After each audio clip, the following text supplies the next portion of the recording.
జీవితంలో మనల్ని ఆపే అతిపెద్ద అడ్డంకి ఏదండి? మనల్ని ఆపే అతిపెద్ద అడ్డంకి ఏంటి?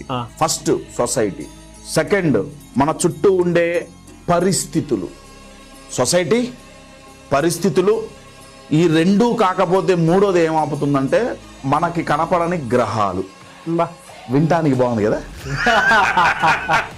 ఎందుకంటే నువ్వెందుకు ఎదగలేదురా? సొసైటీ. Social blame. నువ్వెందుకు ఎదగలేదురా? పరిస్థితులు. Victim blame, victim card. నువ్వెందుకు ఎదగలేదురా? గ్రహాలు అనుకూలించట్లా. Astrology blame. ప్రధానికి మీరు బ్లేమ్ పెట్టారు, చాలా బాగుంది. కానీ మనకి కనపడని అతిపెద్ద అడ్డంకి కనపడాలి అంటే తక్షణమే మీరు లేచి అద్దం ముందు నిలబడండి. కనపడుతుంది.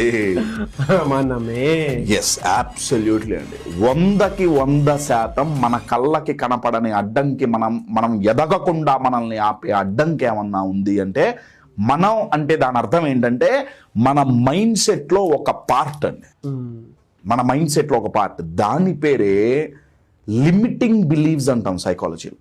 ఆర్ ఇంకా సింపుల్గా గుర్తుండాలంటే నెగటివ్ బిలీవ్స్. మన మీద మనం పెట్టుకున్న అపనమ్మకాలే మనల్ని ఆపుతున్నాయి. మన మీద మనం పెట్టుకున్నవి, మన గ్రోత్ గురించి మనం పెట్టుకున్నవి, రిలేషన్షిప్స్ గురించి మనం పెట్టుకున్నవి, సక్సెస్ గురించి పెట్టుకున్నవి, ప్రతి దాని మీద ఒక్కొక్క అపనమ్మకం మన మైండ్లో పడిపోయింది. ఆ అపనమ్మకం వల్ల మనం ఎదగకుండా ఆగిపోయాం.